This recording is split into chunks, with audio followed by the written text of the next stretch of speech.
Bulking is a nutrition strategy often used to enhance muscle growth. However, we typically want to avoid fat gain during a bulk while still having the benefits of a calorie surplus for muscle building purposes. So, is it possible to bulk and achieve pure muscle gain? Or is fat gain inevitable whenever we eat in a calorie surplus? And if it is possible, how can we set up our training and diet to achieve this? First, we need to understand the roles of resistance training versus our diet for muscle growth. Resistance training is the primary stimulus for muscle growth. Lifting weights causes a disruption to homeostasis, then we build muscle and strength as an adaptation to this. So without resistance training, there is no stimulus to adapt to in the first place. Nutrition, on the other hand, can influence the amount of muscle growth achieved from resistance training. So we can think of nutrition as something that can assist muscle growth, but doesn't stimulate hypertrophy in the first place. So, assuming that resistance training is being performed, the next question is, how does our energy balance influence the amount of muscle we are able to build? There are three general energy balance states we can be in at any given time. A deficit, meaning we consume less calories than we expend, resulting in body weight loss over time. Maintenance, where we consume the same amount of calories to what we expend, resulting in a maintenance of body weight over time.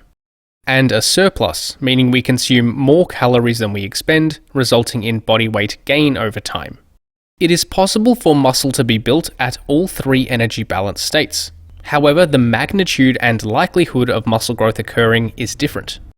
In most cases, we would expect a maintenance or small losses in lean mass during a deficit, but significant losses in fat mass. Maintenance energy balance would usually permit a slow rate of muscle growth with a simultaneous loss of fat mass, while a surplus typically allows us to gain lean mass at the fastest rate, but also usually results in some body fat gain.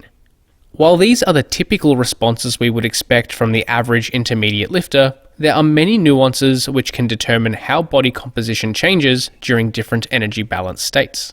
So the question is it possible to gain pure muscle without any fat gain during a surplus? In short, yes, it is possible for this to occur. However, the ability to do this is dependent on a few different variables. The first is the training stimulus. While we often talk about resistance training as one dichotomous variable, the reality is that resistance training can be performed in many different ways. How we train has a large impact on the hypertrophic stimulus provided, and therefore the degree of muscle growth we achieve. Without going into too much detail, we want to train with a hypertrophy style routine to maximize our chances of pure lean gains. As a brief overview, this includes training in the following ways. Take each set close to failure. Train somewhere within the 5 to 20 rep range. Train important muscles with at least 10 sets per week. Select exercises which significantly stress a particular muscle group. And lift with relatively strict and controlled technique. So someone who trains most muscles with a moderate to high volume, taking each set close to failure with effective technique, has a greater likelihood of achieving pure lean gains. Furthermore, it is not only the absolute stimulus you provide, but also the change in stimulus which can influence how much muscle growth is achieved during a bulk. Improving the hypertrophic stimulus can amplify the rate of muscle growth achieved over short-term timeframes. And if we improve the stimulus provided via our resistance training program, we are likely to gain a greater proportion of muscle during a bulk. The simplest example of this is taking a completely untrained individual. For this individual, essentially any form of resistance training is going to be a significantly greater training stimulus compared to their baseline. And in most cases, this results in a very fast rate of muscle growth, sometimes known as newbie gains. Furthermore, a trained lifter can also achieve a temporarily faster rate of muscle growth by improving their training routine. For example, a routine which involves lifting 2 times per week with a low volume and training further from failure may be enough to produce some gains over time. However, if they were to now train 4 times per week, essentially doubling their volume, and train all sets close to failure, their rate of muscle growth would likely increase quite rapidly for a short period of time. This was seen in this study, which assessed the effects of changes in volume, defined as the total number of sets performed per week, on muscle growth. An analysis of previous studies compared the influence of training with less volume than previously performed, up to a 50% increase in volume, and a greater than 50% increase in volume. There was enough data to assess results for two muscles, the biceps and triceps. It was found that both muscles achieved an increase in thickness with all training volumes. However, a greater increase in initial volume levels resulted in greater gains. On a similar topic, our training status also influences our ability to achieve lean gains while bulking. It seems that untrained lifters are more likely to be able to achieve pure lean gains during a bulk. This was seen in this study, which compared the effects of untrained subjects performing resistance training while consuming a large calorie surplus on body composition changes. 73 untrained men performed a resistance training program 4 times per week for 8 weeks. Subjects were split into 3 groups, with all groups instructed to consume their regular habitual diet. However, 2 of the groups were also provided with a roughly 2,000 calorie supplement to consume in addition to their regular diet. One was mostly a carbohydrate supplement, and the other was a mixed carbohydrate and protein supplement.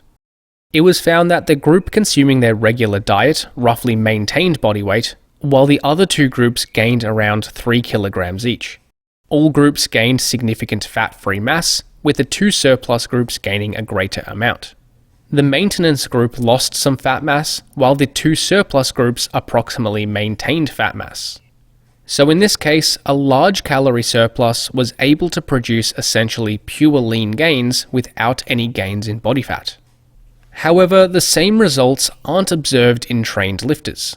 These lifters usually see some amount of fat gain while bulking. This was seen in this study, which compared the effects of maintaining body weight versus bulking on muscle growth in trained lifters. 17 subjects with at least 1 year of resistance training experience and who met certain strength standards performed a 3 times per week resistance training routine for 8 weeks. Subjects were split into 3 groups. One aimed to maintain body weight, the second aimed to gain 0.5% of body weight per week, and the third aimed to gain 1.5% of body weight per week. After 8 weeks, the maintenance group approximately maintained body weight as planned. However, the other 2 groups gained a similar amount of body weight, indicating that the small surplus group didn't quite adhere to the required diet. In any case, all 3 groups experienced similar changes in muscle thickness at all sites measured, with no notable differences in average muscle thickness gains.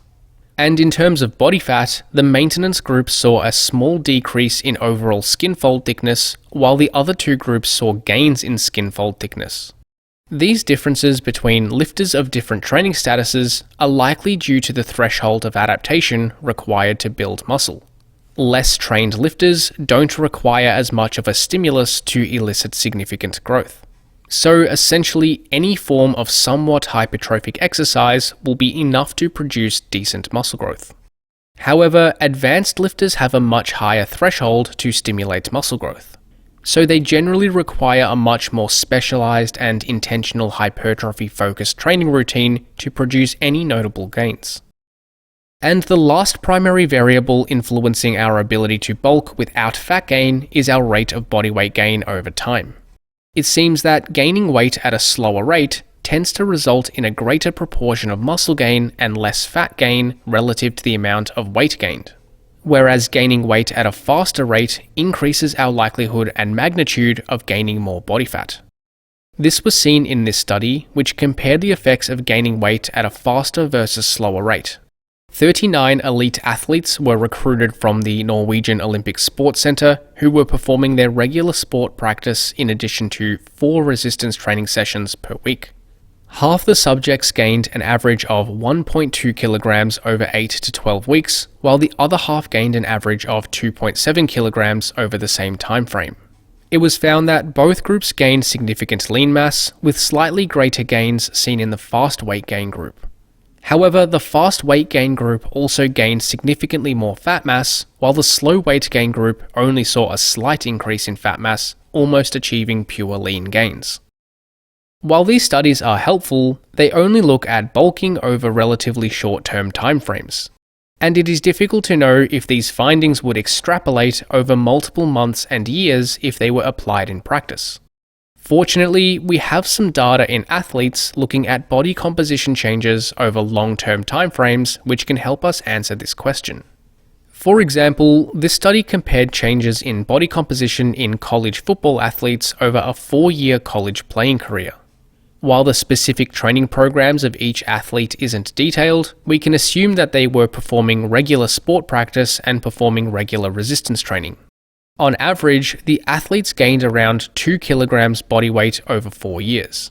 And lean mass also saw a gradual increase over time too, while body fat percentage decreased slightly over the course of their playing career. So on average, these athletes were able to successfully make pure lean gains on average over a 4-year time period. Although it should be noted that these athletes are in a quite unique scenario which may make it slightly more likely for favourable body composition changes to occur. First is because they are probably involved in quite an intense training routine with their sport practice and resistance training schedules. They also likely had multiple coaches, nutritionists, and other staff members helping them with their training and nutrition practices to optimize outcomes. And since they are athletes at a high level, they are likely individuals who naturally respond well to resistance training already. So to summarize this video, let's establish some practical recommendations. Is it possible to gain pure muscle mass without any fat gain during a bulk? In short, yes, it is possible. In most cases, we would expect some degree of fat gain to occur with any significant weight gain. Although in some cases, we can observe pure lean gains without fat gain, or at least minimizing fat gain. This is more likely to occur when training with a highly effective resistance training routine.